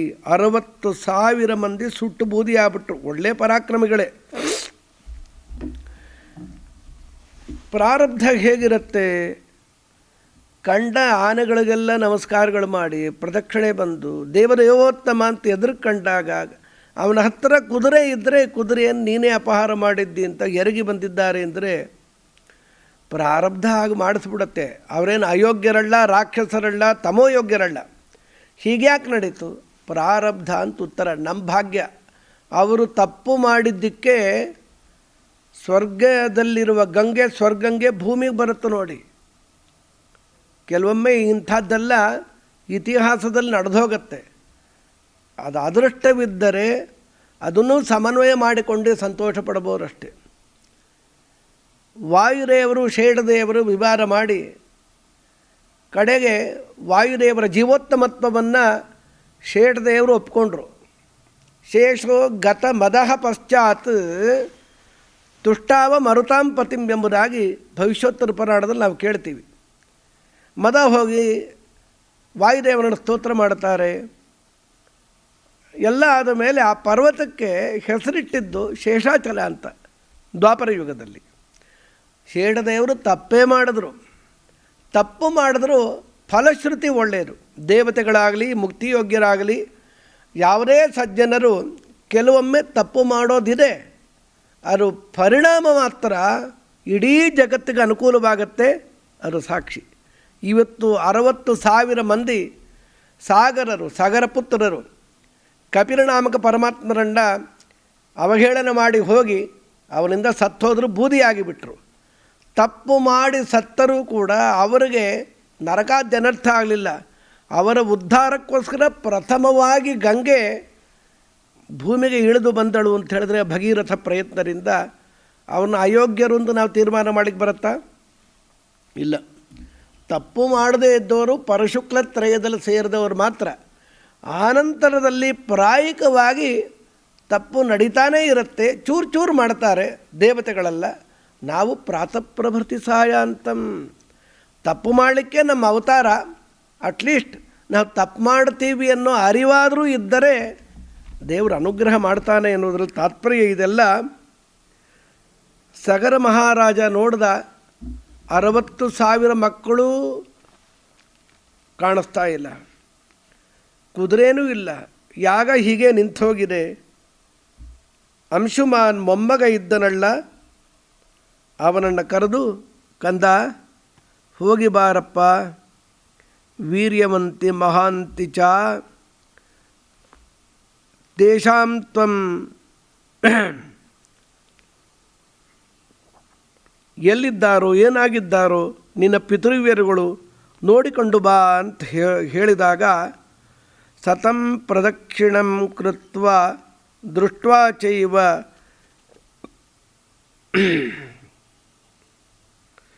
ಪಿತೃಂಸ ಪರಿಪಪ್ರಚ್ಚ ವಾಜಿಹರ್ತಾರಮೇವ ಚ ದಿಶಾಗಜಸ್ತು ತಚ್ಛ್ರುತ್ವ ಪ್ರತ್ಯಾಹ ಅಂಶುಮತೋ ವಚಃ. ತಾತನ ಮಾತನ್ನು, ಅಜ್ಜನ ಮಾತನ್ನು ಕೇಳಿ ಅವರು ಹೋದ ದಿಕ್ಕಿಗೆ ಹೋಗಿ ದಿಗ್ಗಜಗಳ ಬಳಿಗೆ ಬಂದು ನಮಸ್ಕಾರ ಮಾಡಿದ್ರಂತೆ, ಪ್ರದಕ್ಷಿಣೆ ಬಂದು. ಇಲ್ಲೇ ನಾವು ನೋಡೋದು ರಾಮಾಯಣದಲ್ಲಾಗಲಿ ಈ ಪುರಾಣ ವಾಂಗ್ಮಯದಲ್ಲಿ ಪ್ರಾಯಿಕವಾಗಿ ದೊಡ್ಡವರು ಕಂಡ್ರೆ ನಾವು ಕೈ ಜೋಡಿಸೋ ಸೌಜನ್ಯವೂ ನಮಗಿರುತ್ತೋ ಇಲ್ಲೋ, ಪ್ರದಕ್ಷಿಣೆ ಬಂದು ನಮಸ್ಕಾರ. ಅರಣ್ಯಕ್ಕೆ ಹೋಗು ಅಂತ ಹೇಳಿದ್ರೆ ಕೈಗೆ ಒಂದು ಪ್ರದಕ್ಷಿಣೆ ಬಂದು ನಮಸ್ಕಾರ ಮುಂದೆ ರಾಮಚಂದ್ರ. ಅದಕ್ಕೆ ಈ ಮಾತು ಕೇಳಬೇಕು. ನಮ್ಗೆ ಹೇಗೆ ಬದುಕಬೇಕು ಅನ್ನೋದು ಗೊತ್ತೇ ಇಲ್ಲ ನಮಗೆ. ಆರ್ಟ್ ಆಫ್ ಲಿವಿಂಗ್ ಅಂತೆಲ್ಲ ಹೇಳ್ತಾರೆ. ಇಲ್ಲಿ ಇಲ್ಲದೆ ಇರೋದು ಏನಿದೆ? ರಾಮಾಯಣದಲ್ಲಾಗಲಿ ಭಾಗವತ ಉಪನಿಷತ್ತುಗಳಲ್ಲಿ ಭಾರತದಲ್ಲಿ ಏನಿಲ್ಲ ಯದಿಹಾಸ್ತಿ ತದನ್ಯತ್ರ ಎನ್ನೆಯ ಹಾಸ್ತಿ ನಕುತ್ರಿ ಎಲ್ಲವೂ ತುಂಬಿದೆ, ನೋಡೋ ಕಣ್ಣು ದೇವರು ಕೊಡಬೇಕಷ್ಟೇ ಅಂತೂ ಪ್ರದಕ್ಷಿಣೆ ಮಾಡಿ ಅವುಗಳನ್ನು ಕೇಳಿದ್ದಾನಲ್ಲಿ ಅವರು ಆ ಗಜಗಳು ಹೇಳಿದೆ, ಹೀಗೆ ಹೋಗು, ನಿನಗೆ ನಿನ್ನ ಚಿಕ್ಕಪ್ಪಂದ್ರುಗಳು ಏನಾಗಿದ್ದಾರೆ ಗೊತ್ತಾಗತ್ತೆ ಅಂತ ಹೇಳಿದಾಗ ಈ ಹುಡುಗ ಒಳ್ಳೆ ಪರಾಕ್ರಮಿ ಅಂಶುಮಾನ್ ಆತ ಬಂದ. ಅಲ್ಲಿ ಕಪಿಲ ನಾಮಕ ಪರಮಾತ್ಮ ಇದ್ದಾನಲ್ಲಿ, ಅವನಿಗೆ ನಮಸ್ಕಾರ ಮಾಡಿದ, ಸ್ತೋತ್ರ ಮಾಡಿದ್ದಾರಲ್ಲಿ. ಈ ಪುಣ್ಯಾತ್ಮ ಅಂಶುಮಾನ್ ಸಾಷ್ಟಾಂಗ ನಮಸ್ಕಾರ ಮಾಡಿ ಸ್ತೋತ್ರ ಮಾಡಿ ಕೇಳ್ದ, ಉದ್ಧಾರವು ಹೇಗೆ, ಏನಾಗ್ಬಿಟ್ಟಿದ್ದಾರೆ ನಮ್ಮ ಚಿಕ್ಕಪ್ಪಂತರುಗಳೆಲ್ಲ. ಗರುಡದೇವರು ಬಂದರಂತೆ ಅಲ್ಲಿ, ನೋಡು ನಮ್ಮ ಸ್ವಾಮಿ ಅಲ್ಲಿದ್ದಾನೆ, ಮೂಲ ರೂಪದಲ್ಲಿ ಅವನನ್ನು ಹೊತ್ತುಕೊಂಡು ಹೋಗುವವನೇ ನಾನು. ಗರುಡದೇವರು ಸೋದರ ಮಾವ ಈ ಅಂಶುಮಾನನಿಗೆ. ಸರಿ,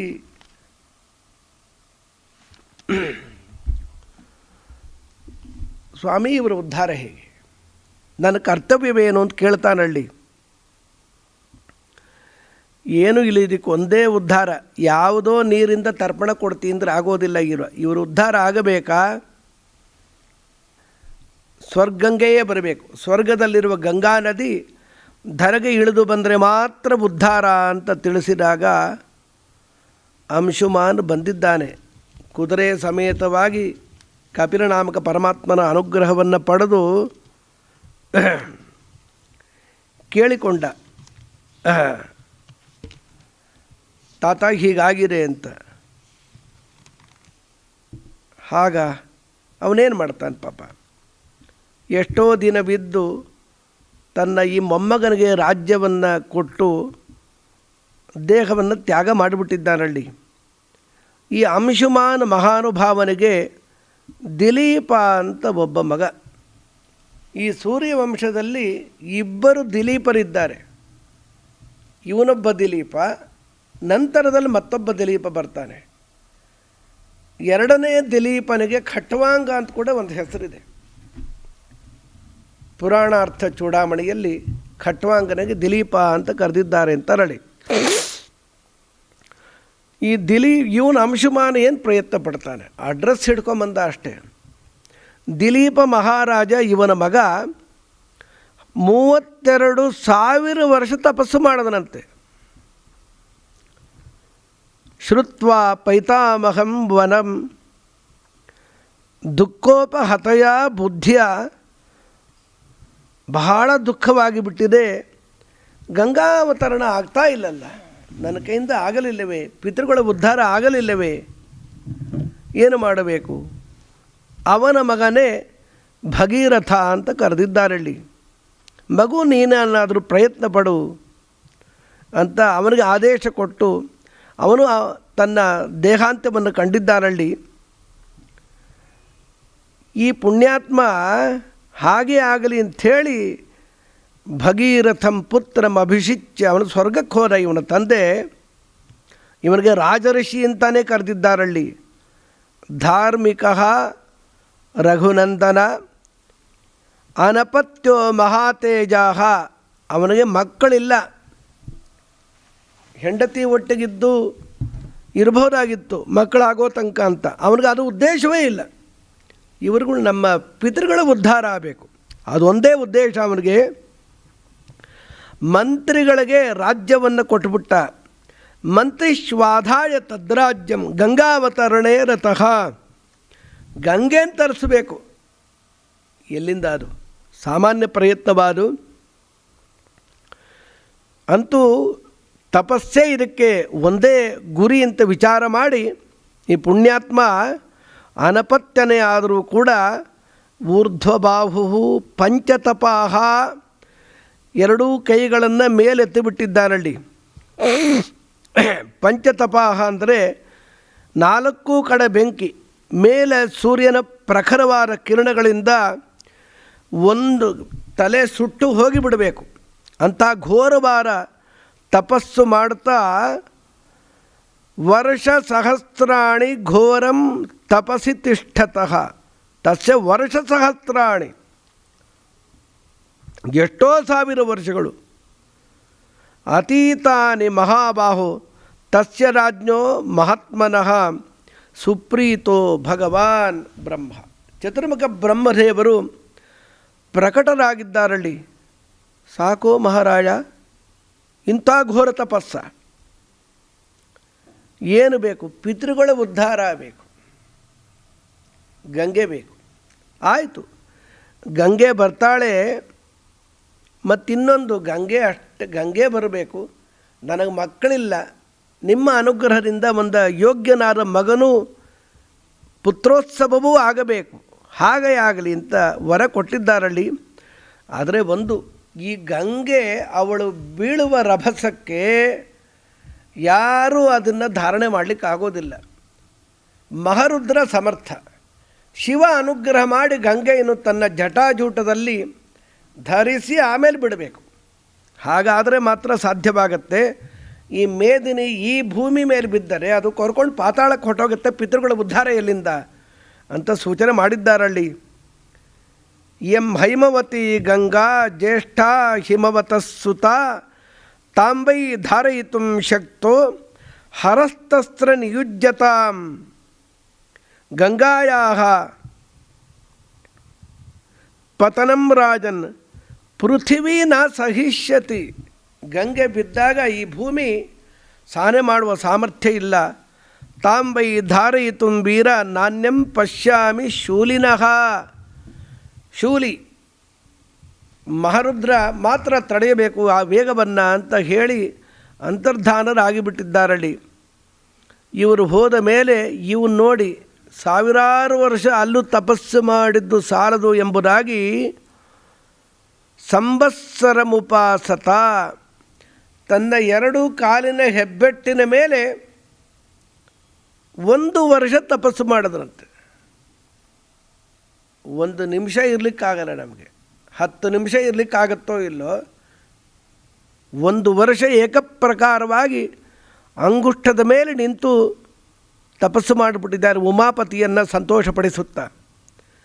ಪ್ರೀತಸ್ತೇಹಂ ನರಶ್ರೇಷ್ಠ ಕರಿಷ್ಯಸಿ ತವ ಪ್ರಿಯಂ ಕರಿಷ್ಯಾಮಿ ತವ ಪ್ರಿಯಂ. ಪ್ರೀತನಾಗಿದ್ದೇನಪ್ಪ, ನಿನಗೆ ಪ್ರಿಯವನ್ನೇ ಮಾಡ್ತೇನೆ ನಾನು. ಏನಾಗಬೇಕು?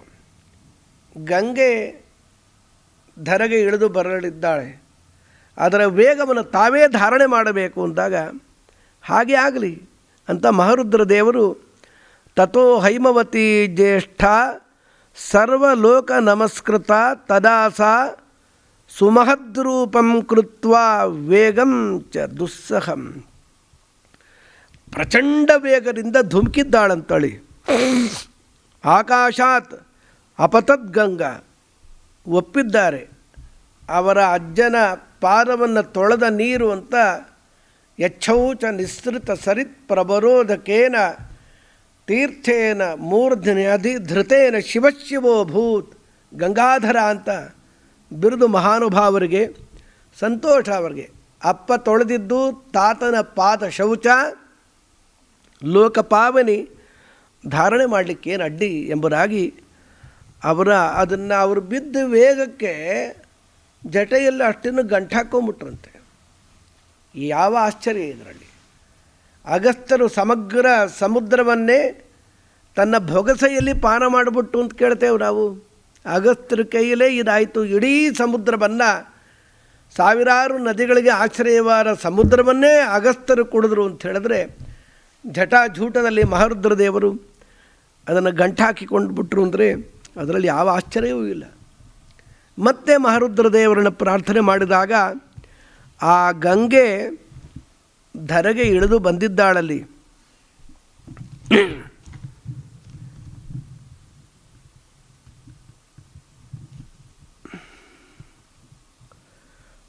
ಹ್ಲಾದಿನಿ ಪಾವನಿ ಚೈವ ನಲಿನಿ ಚ ತಥಾಪರ.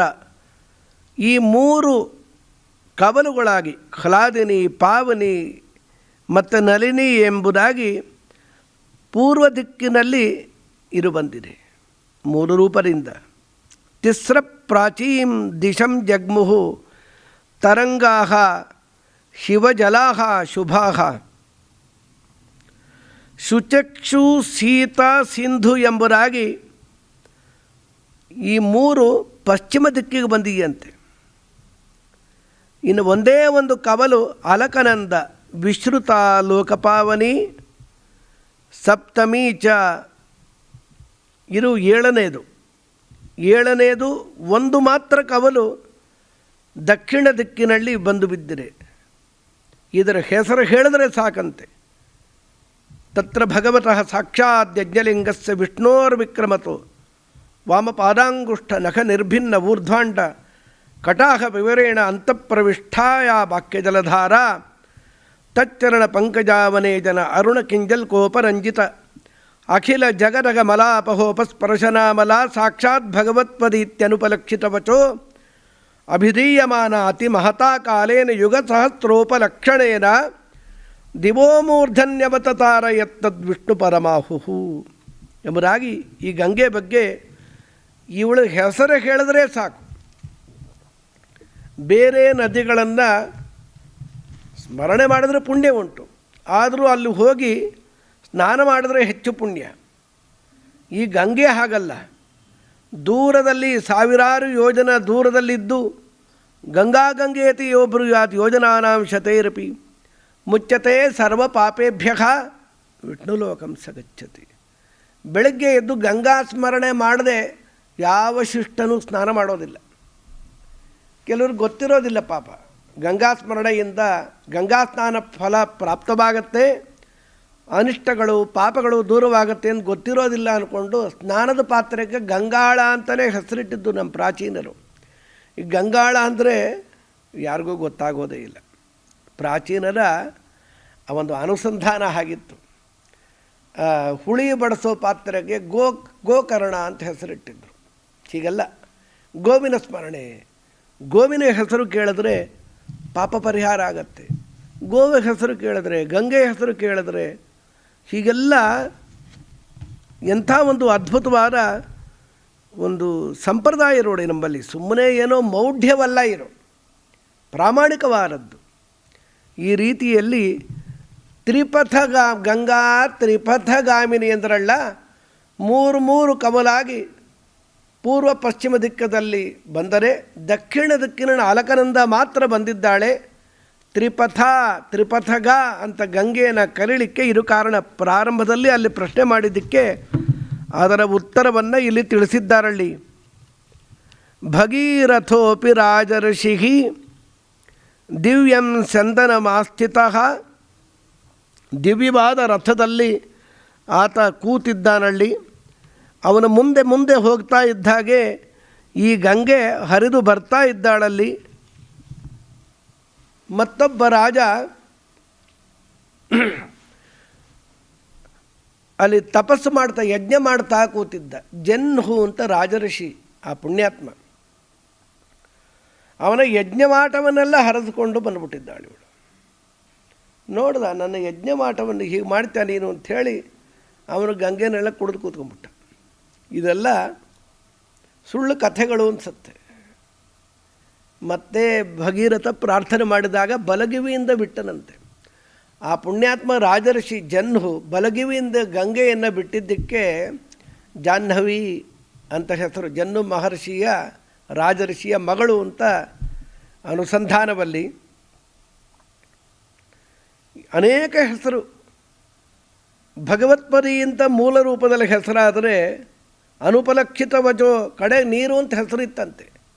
ಬ್ರಹ್ಮಾಂಡದ ಹೊರಗಿದ್ದಾಗ ಭಗವತ್ಪದಿಯೂ ಅಲ್ಲ. ವಾಮನ ತ್ರಿವಿಕ್ರಮ ರೂಪ ತಾಳಿದಾಗ ಅವನ ಕೋಮಲವಾದ ಉಗುರು ಬಡಿದಾಗ ಇಡೀ ಬ್ರಹ್ಮಾಂಡ ಕರ್ಪರ ಕೋಟಿ ಸೀಳಾಗಿ ಬಿಡುತ್ತಂತೆ. ಆ ಹೊರಗಿನ ಬಾಕ್ಯೋದ ಇದೆಲ್ಲ ಹೊರಗಿನ ಜಲ ಒಳಗೆ ಬಂದಾಗ ಕಮಂಡಲವನ್ನಲ್ಲಿ ಚತುರ್ಮುಖ ಬ್ರಹ್ಮದೇವರು ಅದನ್ನು ಹಿಡಿದು ತೊಳೆದರಂತೆ ಪರಮಾತ್ಮನ ಪಾದವನ್ನು. ಆಗ ಭಗವತ್ಪದಿ ಅಂತ ಹೆಸರು ಬಂತು. ಈಗ ಅನೇಕ ಹೆಸರುಗಳಿಂದ ಕರೆಸಿಕೊಂಡು ಅಲಕನಂದ ಈಗ ಜಾಹ್ನವಿ ಆಗಿದ್ದಾಳವಳು. ಪೂರ್ವ ದಿಕ್ಕಿನಲ್ಲಿ ಭಸ್ಮವಾಗಿ ಬಿದ್ದ ಈ ಪಿತೃಗಳ ಮೇಲೆ ಹರಿದು ಬಂದಾಗ ಎಲ್ಲ ಸ್ವರ್ಗಕ್ಕೆ ವಿಮಾನಗಳಲ್ಲಿ ತೆರಳಿಬಿಟ್ರಂತೆ. 60,000 ಮಂದಿ ಸಗರ ಪುತ್ರರು ಸಾಗರರು ಎಲ್ಲರೂ ವಿಮಾನದಲ್ಲಿ ತೆರಳಿಬಿಟ್ಟಿದ್ದಾರಲ್ಲಿ. ತಮ್ಮ ಅದ್ಭುತತಮಂ ಲೋಕೆ ಗಂಗಾವತರಮುತ್ತಮಂ ದಿದೃಕ್ಷವೋ ದೇವಗಣಾಃ ಸಮೀಯು ಅಮಿತೋಜಸಃ. ಲೆಕ್ಕವಿಲ್ಲದಷ್ಟು ದೇವತೆಗಳೆಲ್ಲ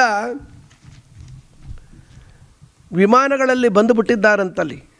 ಈ ಗಂಗೆ ಬರೋದು, ಅದನ್ನು ನೋಡೋದು, ಇದು ದೊಡ್ಡ ಭಾಗ್ಯ ಅಂತ ಭಾವನೆ ಅವರಿಗೆ. ಎಲ್ಲರೂ ಆನಂದಪಟ್ಟಿದ್ದಾರೆ. ಈ ಸಾಗರರ ಉದ್ಧಾರವನ್ನು ಕೂಡ ಅವರೇ ಕಂಡರಂತಲ್ಲಿ. ಧೂತಪಾಪಾಹ ಪುನಸ್ತೇನ ಗಂಗಾತೋಯೇನ ಭಾಸ್ವತ ಪುನರಾಕಾಶಮಾವಿಶ್ಯ ಸ್ವಾನ್ ಲೋಕಾನ್ ಪ್ರತಿಪೇದಿರೆ. ಆ ದೇವತೆಗಳೂ ಹೋದರು, ಸಗರರೂ ಉದ್ಧಾರವಾಗಿ ಬಿಟ್ಟಿದ್ದಾರೆ. ಎಲ್ಲರೂ ಕೂಡ ಸ್ವರ್ಗಕ್ಕೆ ತೆರಳಿ ಬಿಟ್ಟಿದ್ದಾರಲ್ಲಿ. ತಥೋ ಭಗೀರಥೋ ರಾಜ ತಥೋ ಗಂಗಾ ಯಶಸ್ವಿನಿ ಜಗಾಮ ಸರಿತಾಂ ಶ್ರೇಷ್ಠ ಸರ್ವ ಪಾಪ ಪ್ರಣಾಶಿನಿ. ಸರ್ವ ಪಾಪಗಳನ್ನೆಲ್ಲ ನಾಶ ಮಾಡುವ ಗಂಗೆ ಭಗೀರಥನ ಪ್ರಯತ್ನದಿಂದ ಭೂಮಿಗೂ ಬಂದು ಈಶಾನ್ಯ ದಿಕ್ಕಿನಲ್ಲಿ ನವದ್ವೀಪ ಅಂತೆಲ್ಲ ಕರೀತಾರೆ. 78ನೇ ಇಸ್ವಿಯಲ್ಲಿ ನಮ್ಮ ಗುರುಗಳು ಪರಮ ಪೂಜ್ಯ ಪೇಜಾವರ ಶ್ರೀಪಾದಂಗಳವರು ಒಟ್ಟು ಹೋಗಿದ್ವಿ ಆ ಪ್ರದೇಶಕ್ಕೆ. ಇಷ್ಟ ಬಂದಾಗೆಲ್ಲ ಗಂಗಾಸಾಗರ ಸಂಗಮದಲ್ಲಿ ಸ್ನಾನ ಮಾಡಲಿಕ್ಕೆ ಆಗೋದಿಲ್ಲ. 78ರಲ್ಲಿ ಕರ್ಕೊಂಡು ಹೋಗಿದ್ದರು. ಕೆಲವು ವಿದ್ಯಾರ್ಥಿಗಳಿದ್ವಿ ನಾವು. ಎಷ್ಟೋ ದೂರ ಬೋಟಿನಲ್ಲಿ ಹೋಗಬೇಕು. ಸಂಕ್ರಾಂತಿ ಕಾಲದಲ್ಲಿ, ಮಕರ ಸಂಕ್ರಮಣ ಕಾಲದಲ್ಲಿ ಹೋಗಿದ್ದು. ಕಲ್ಕತ್ತಾದಲ್ಲಿ ಇದ್ದರು ಒಂದು 10 ದಿನ. ಆಗ ಕರ್ಕೊಂಡು ಹೋಗಿ ಕರುಣಾಸಾಗರರು ಗುರುಗಳು ಸ್ನಾನ ಮಾಡಿಸಿದರು. ಅಲ್ಲೊಂದು ಮಾತಿದೆ, ಅನ್ಯ ತೀರ್ಥ ಬಾರ್ ಬಾರ್ ಏಕ್ ಬಾರ್ ಗಂಗಾಸಾಗರ್ ಅಂತ. ಸಾವಿರಾರು ಮಂದಿ ಈ ರೀತಿ ಶಬ್ದ ಮಾಡ್ತಾ ಸ್ನಾನ ಮಾಡ್ತಾ ಇರ್ತಾರಲ್ಲಿ. ಅಂಥ ಗಂಗಾಸಾಗರ ಸಂಗಮ ಈಶಾನ್ಯ ದಿಕ್ಕಿನಲ್ಲಿ. ಇವರು ತೋಡಿದ್ದೆ ಕೊಲ್ಲಿ ಅಂತಾರಲ್ಲ, ಈ ಮದ್ರಾಸಲ್ಲಿ ಇದೆಲ್ಲ ಸಾಗರ ಪುತ್ರರು ತೋಡಿದ್ದೆ. ಅರೇಬಿಯನ್ ಸಿ ಇದೆಯಲ್ಲ, ಅದು ಕೊಲ್ಲಿ ಅಲ್ಲ, ಸಹಜವಾದ ಸಮುದ್ರ ಮೊದಲೇ ಇತ್ತು. ಇದು ಮಾತ್ರ ಇವರನ್ನು ಇದು ಮಾಡಲಿಕ್ಕೋಸ್ಕರ, ಉದ್ಧಾರ ಮಾಡಲಿಕ್ಕೋಸ್ಕರ ರೂಪ ಬರು ಅಂತ ತಿಳಿಸಿ, ಈ ಕಾರಣದಿಂದ ತ್ರಿಪಥಗ ಅಂತ ಕರೀತಾರೋ ರಾಮಚಂದ್ರ. ಸರ್ವಜ್ಞ ಮೂರ್ತಿ ಗೊತ್ತಿಲ್ಲದೆ ಇರೋದು ಏನೂ ಇಲ್ಲೇ, ಗೊತ್ತಿದೆ ಆದರೂ ಕೇಳ್ತಾನೆ. ನಮ್ಮ ಸ್ತೋತ್ರವನ್ನೆಲ್ಲ ಕೇಳ್ತಾನಲ್ಲ ರಾಮ, ಕೇಳದೇ ಇದ್ದರೆ ಗತಿ ಏನು? ಪ್ರಹ್ಲಾದರಾಜರಂತಾರಲ್ಲ, ಕರುಣೋ ವೃಣೀಯತೆ. ನಿತ್ಯ ಪೂರ್ಣನಾದ ಭಗವಂತ ಈ ಕಥೆ ಆಲಿಸೋದು, ಮಾಡುವ ಪೂಜೆಯನ್ನು ಸ್ವೀಕಾರ ಮಾಡೋದು ಅವನ ಅಗತ್ಯ ಅಲ್ಲ. ಅದು ಕಂಪ್ಯಾಷನ್ ಈಸ್ ಕನ್ಸರ್ನ್ ಅಂತಾರಲ್ಲ, ಕಾರುಣ್ಯ. ಅವನು ಸ್ತೋತ್ರವನ್ನು ಕೇಳದೆ ಹೋದರೆ, ಪೂಜಾದಿಗಳನ್ನು ಅಗತ್ಯ ಇಲ್ಲ, ಪೂರ್ಣ, ಇವ್ರು ಕಟ್ಕೊಂಡು ಏನು ಮಾಡಬೇಕು ಅಂತ ಬಿಟ್ಟುಬಿಟ್ಟಿದ್ರೆ ಗತಿ ಏನು? ದೇವರು ಹಾಗೆ ಮಾಡಲ್ಲ. ಅದಕ್ಕೆ ಲೋಕದ ಉದ್ಧಾರ ಇನ್ನೂ ಆಗ್ತಾ ಇದೆ ಅಲ್ವಿ. ನೋಡಯ್ಯ, ನಿಮ್ಮ ಪ್ರಾಚೀನರು 60,000 ಮಂದಿ ಉದ್ಧಾರ ಭಗೀರಥನಿಂದ ಹೇಗಾಯಿತು ಅಂತ. ಪ್ರಮುಮೋದಚ ಲೋಕಸ್ಥಂ ನಷ್ಟಲೋಕ ಸಮೃದ್ಧಾರ್ಥೋ ಬಭೂವ ವಿಗತಜ್ವರ. ಯೇಷತೆ ರಾಮ ಗಂಗಾಯಾಹ. ವಿಸ್ತಾರವಾಗಿ ಗಂಗೆ ಬಂದಿದ್ದೆಲ್ಲ ತಿಳಿಸಿದ್ದೀನಪ್ಪ. ಸ್ವಸ್ತಿ ಪ್ರಾಪ್ನುಹಿ ಭದ್ರಂತೆ ಸಂಧ್ಯಾಲೋಕೋ ಅತಿವರ್ತತೆ. ಧನ್ಯಂ ಯಶಸ್ಯಂ ಆಯುಷ್ಯಂ ಪುತ್ರ್ಯಂ ಸ್ವರ್ಗಮತೀವ ಚ. ಯಶೃಣೋತಿ ಕಾಕುಸ್ಥ ಸರ್ವಾನ್ ಕಾಮಾನ್ ಅವಾಪ್ನುಯಾತ್. ಸರ್ವೇ ಪಾಪಾಃ ಪ್ರಣಶ್ಯಂತಿ ಆಶು ಕೀರ್ತಿಶ್ಚ ವರ್ಧತೆ. ಕಾರುಣ್ಯ ನೋಡಿ ಭಗವಂತನದ್ದು. ಈ ಗಂಗಾವತರಣ, ಆ ಸಾಗರರ ಉದ್ಧಾರವನ್ನು ನಾವು ಕೇಳಿದ್ರೆ ಕೀರ್ತಿ ವೃದ್ಧಿ ಆಗತ್ತೆ, ಸರ್ವ ಪಾಪಗಳು ನಾಶವಾಗತ್ತೆ ಕೇಳಿದ್ದಕ್ಕೆ. ಅವನು ಅಷ್ಟು ಪ್ರಯತ್ನ ಪಟ್ಟನಲ್ಲ ಮಹಾನುಭಾವ ಭಗೀರಥ. ಅವನ ಪ್ರಯತ್ನ ಎಷ್ಟು ಮಾಡಿದ, ಚತುರ್ಮುಖ ಬ್ರಹ್ಮದೇವರ ಅನುಗ್ರಹ, ಮಹಾರುದ್ರದೇವರ ಪೂರ್ಣಾನುಗ್ರಹ, ಇಷ್ಟೆಲ್ಲ ಆಗಿ ಪಿತೃಗಳನ್ನು ಉದ್ಧಾರ ಮಾಡಬೇಕು ಅಂತ ಅವನು ಇಷ್ಟೆಲ್ಲ ಪ್ರಯತ್ನ ಪಟ್ಟಾಗ ಇದನ್ನು ಕೇಳಲಿಕ್ಕೂ ಪುರುಸತ್ತಿಲ್ಲ ಅಂತ ಹೇಳಿದ್ರೆ ಅದಕ್ಕಿಂತ ದೊಡ್ಡ ಹಾನಿ ಇನ್ನೇನೂ ಇಲ್ಲ ನಮ್ಮ ಬದುಕಿನಲ್ಲಿ. ಇಂಥದ್ದು ಒಂದೇ ಎರಡೇ ಲೆಕ್ಕವಿಲ್ಲದಷ್ಟು ಸಂಗತಿಗಳು ತುಂಬಿ ಹೋಗಿರೆ ಈ ವಾಂಗ್ಮಯದಲ್ಲಿ. ಇವತ್ತು ಗಂಗಾವತರಣ ಏನು ವಿಶ್ವಾಮಿತ್ರರು ರಾಮಲಕ್ಷ್ಮಣರನ್ನು ಕುರಿತು ತಿಳಿಸಿದ್ದಾರೋ ಅದನ್ನು ತಿಳಿಸಿ ಮುಂದಿನ ವಾರ್ತೆ ಮುಂದಿನ ಸಂಚಿಕೆಯಲ್ಲಿ ಅಹಲ್ಯ ಉದ್ಧಾರಾದಿಗಳು, ಮಿಥಿಲಾ ಪಟ್ಟಣವನ್ನು ಕುರಿತು ಶ್ರೀರಾಮಚಂದ್ರ ಪ್ರಯಾಣ ಬೆಳೆಸೋದು ಅದು ನಾಳೆ. ಶ್ರೀ ಹರಿಪ್ರಿಯತ ಕೃಷ್ಣಾರ್ಪಣ.